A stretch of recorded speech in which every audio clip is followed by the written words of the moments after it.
Good morning, मैं सर्वेश वर्धन। आज की क्लास में मैं इंडियन नेशनल फिजिक्स ओलंपियाड 2018 का क्वेश्चन नंबर 4 का एनालिसिस करने जा रहा हूँ। ये पूरी तरह से थ्रस्ट फोर्स पे बेस्ड है और इसका सॉल्यूशन करने से पहले मैं आपसे एक बात शेयर करना चाहता हूँ कि ये वीडियो आप कंप्लीट देखें।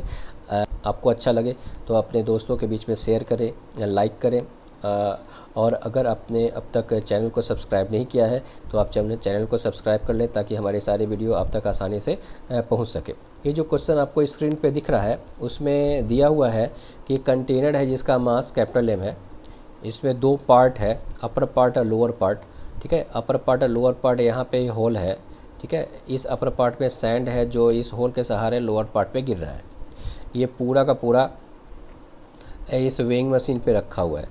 ठीक है, और ये जो सैंड है पर सेकंड लेमडा kg इस होल के सहारे गिर सकता है। ठीक है, फाइंड करना है कि वेइंग मशीन का रीडिंग टाइम के साथ कैसे चेंज कर रहा होगा। तो मैं आपको ये बताना चाह रहा हूँ कि ये जो वेइंग मशीन का जो रीडिंग होगा वो तीन बातों पे डिपेंड करेगा। पहला बात कि इस अपर वाले पार्ट में कितना सैंड है बचा हुआ है, दूसरा लोअर वाले सरफेस पे कितना सैंड है, और तीसरा कि ये गिरता हुआ सैंड ये बेस पे कितना थ्रस्ट फोर्स लगा रहा।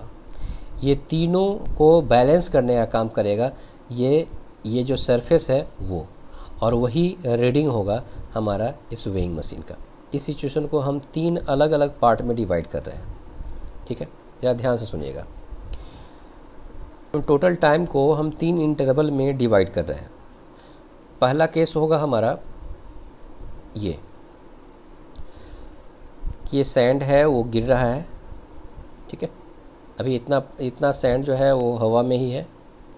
ठीक है, ये सैंड यहाँ से यहाँ तक ये h हाइट है। h हाइट गिरने में समय जो लगेगा वो होगा h हाइट है, ये h is equal to half GT² से, तो t आप निकाल सकते हैं, √2h/g लगेगा। तो ये जो सैंड है यहाँ से ये बेस तक गिरने में √2h/g समय लगेगा।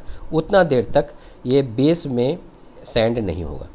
ठीक है, तो इस इंटरवल में जब t का वैल्यू 0 से ज़्यादा हो और √2h/g से कम हो तो इसमें सिर्फ जो अपर वाले पार्ट में जो सैंड बचा हुआ है उसी के वेट के बराबर होगा ये वेइंग मशीन का रीडिंग।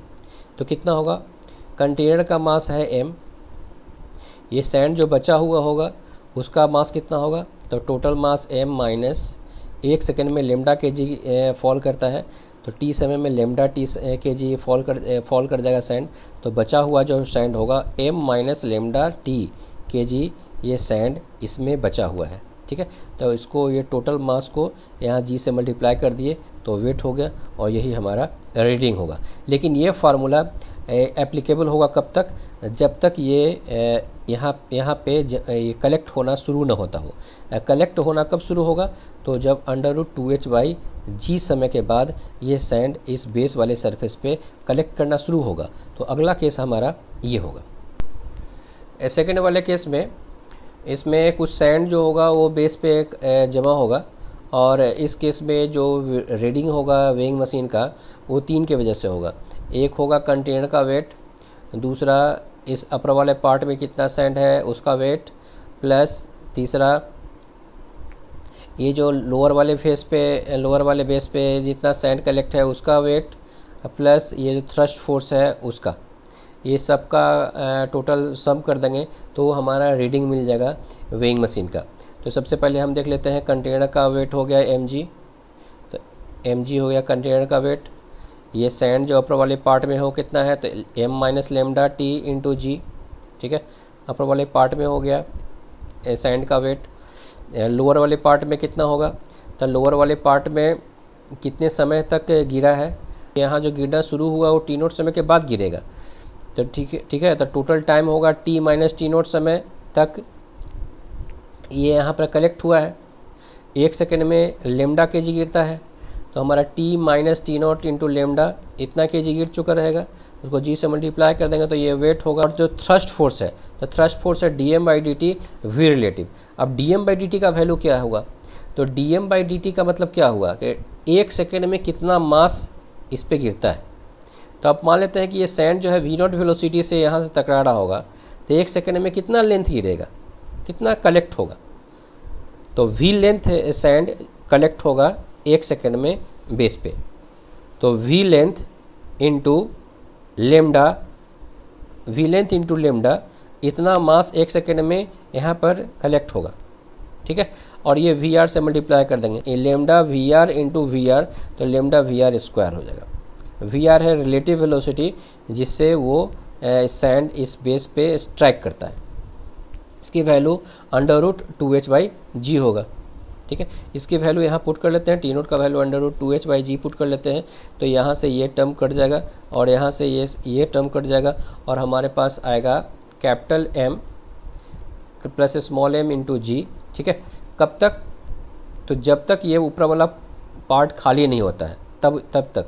तो ऊपर वाला पार्ट को खाली होने में कितना समय लगेगा, total small m kg sand है, 1 सेकेंड में लेमडा kg ये खाली हो रहा है, तो टोटल सैंड को खाली होने में लगेगा m/लेमडा। तो ये जो फार्मूला है वो फार्मूला वैलिड होगा टी नोट से ग्रेटर देन और m/लेमडा समय से लेस देन के लिए, ठीक है। तो इसके बाद जो होगा ये पूरा का पूरा कंटेनर अपर वाला पार्ट खाली हो चुका रहेगा। ये कुछ सैंड होगा जो हवा में होगा, कुछ यहाँ पर कलेक्ट होगा जो लोअर वाला फेस पे है।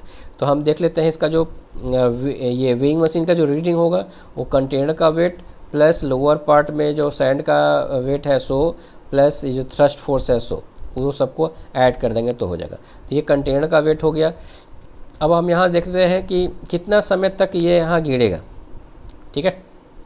तो देखिए v0 वेलोसिटी से गिर रहा है, कितना समय तक गिरा है, तो t0 समय के बाद गिरना शुरू हुआ है। तो t - t0 into lambda into g, ये हो गया टोटल वेट जो इस पे बेस में यहाँ पर कलेक्ट हो चुका है उसका वेट, प्लस थ्रस्ट फोर्स कितना होगा, dm/dt v रिलेटिव, ठीक है। और dm/dt v relative lambda v square, v square का वैल्यू 2gh यहाँ से पुट कर दिए, ठीक है। और यहाँ से टी नोट का वैल्यू √2h/g पुट कर दिए। तो ये टर्म यहाँ से कैंसिल आउट हो जाएगा और हमारे पास फार्मूला आएगा ये mg, ये हमारे पास जो फार्मूला आएगा वो आएगा mg plus √2gh lambda gt, ठीक है। लेकिन ये फार्मूला कब तक के लिए वैलिड है, तो इसको यहाँ से इस एंड को यहाँ तक गिरने में √2h/g समय लगेगा। तो ये जो फार्मूला होगा थर्ड केस वो हमारा चलेगा m/लेमडा प्लस √2h/g समय के लिए, ठीक है। आप फिर इसको हम सारे वेट को टाइम एक्सिस पे रख करके हम ग्राफ खींच लेते हैं। ये हमारा सॉल्यूशन हो गया, ठीक है। Okay, thank you.